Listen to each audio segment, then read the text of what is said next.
Selamat malam pemirsa. Pasca kebakaran yang terjadi di Mall Ciputra di Grogol, Jakarta Barat, pihak manajemen mall menutup sementara selama 3 hari.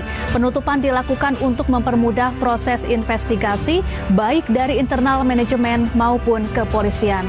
Bersama saya Syafaati Suryo, inilah iNews Malam selengkapnya.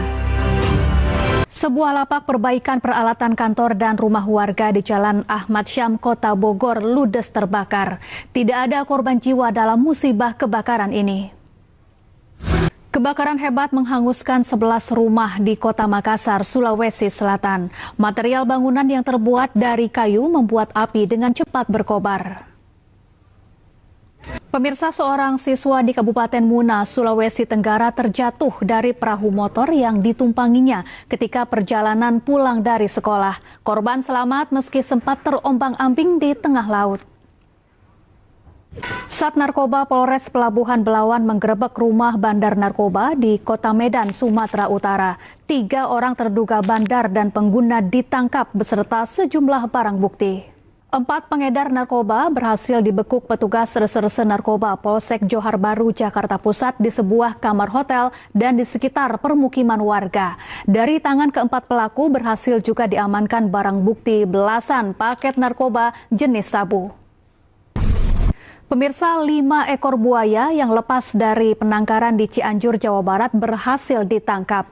Kelima buaya dibawa ke tempat penyelamatan hewan di Sukabumi. Pemirsa, tim gabungan TNI Angkatan Laut berhasil menemukan dan menyita ratusan butir amunisi ilegal di perairan Pantai Labani, Nabire, Papua Tengah. Amunisi ditemukan di dalam kotak styrofoam yang mengambang di tengah laut. Pemirsa, polisi menggelar rekonstruksi pada 5 tersangka pembunuh balita yang tewas terlakban di Pantai Cihara, Lebak, Banten. Para pelaku terancam hukuman mati lantaran telah melakukan penganiayaan kepada anak, penculikan, hingga pembunuhan berencana. Sebelumnya, 5 pelaku pembunuhan bocah 5 tahun di Lebak, Banten yang jasadnya ditemukan dalam kondisi wajah dilakban ditangkap polisi. Korban dihabisi dengan dibekap dan dianiaya hingga tewas dan jasadnya dibawa dengan motor ratusan kilometer ke arah Pandeglang sebelum akhirnya dibuang ke laut. Pemirsa, terpidana kasus kematian Vina dan Eki Sudirman menjalani sidang peninjauan kembali lanjutan di Pengadilan Negeri Cirebon.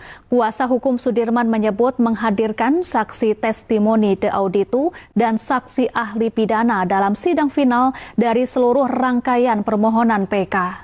Pemirsa, debat perdana Pilkada Jakarta akan digelar pada Minggu 6 Oktober 2024. Ketiga pasangan calon gubernur dan wakil gubernur yang ikut berkontestasi mulai bersiap hadapi debat. Lembaga survei Carta Politika Indonesia merilis hasil survei elektabilitas pasangan calon Pilkada Jakarta. Pasangan RK Suswono masih memimpin, namun pasangan Pramdul memiliki tren elektabilitas yang terus menanjak. Pemirsa, pertemuan Presiden terpilih Prabowo Subianto dan Presiden kelima RI Megawati Soekarno Putri akan segera terwujud. Yang menarik, ada permintaan khusus dari Prabowo Subianto, yakni ingin dihidangkan nasi goreng buatan Megawati dalam pertemuan tersebut. 3 nama kader PDIP dan orang dekat PDIP disebut-sebut akan masuk ke dalam kabinet Prabowo Gibran. Sementara para kader PDIP mengaku belum ada pembicaraan internal terkait hal itu dan masih menunggu titah Ketua Umum Megawati Soekarno Putri. Pemirsa, Dewan Perwakilan Rakyat berencana menambah jumlah komisi di DPR. Namun demikian, menurut Wakil Ketua DPR, hal tersebut masih menunggu pengumuman nomenklatur kementerian di pemerintahan Prabowo Gibran. Pemirsa, Iran menembakkan 200 rudal balistik dan hipersonik ke Israel hingga membuat Iron Dome andalan Tel Aviv kewalahan. Serangan udara ini turut diklaim menghancurkan puluhan jet tempur Israel. Pemirsa, Chelsea memulai kampanye mereka di Liga Konferensi UEFA dengan sempurna. The Blues menaklukkan klub Liga Belgia Gent dengan skor 4-2. Dan pemirsa, informasi ini sekaligus menutup iNews Malam. Cuplikan tayangan berita iNews dapat Anda saksikan di kanal YouTube @officialinews. Saya Syafaati Suryo dan kerabat kerja yang bertugas pamit undur diri. Terima kasih, selamat malam dan sampai jumpa.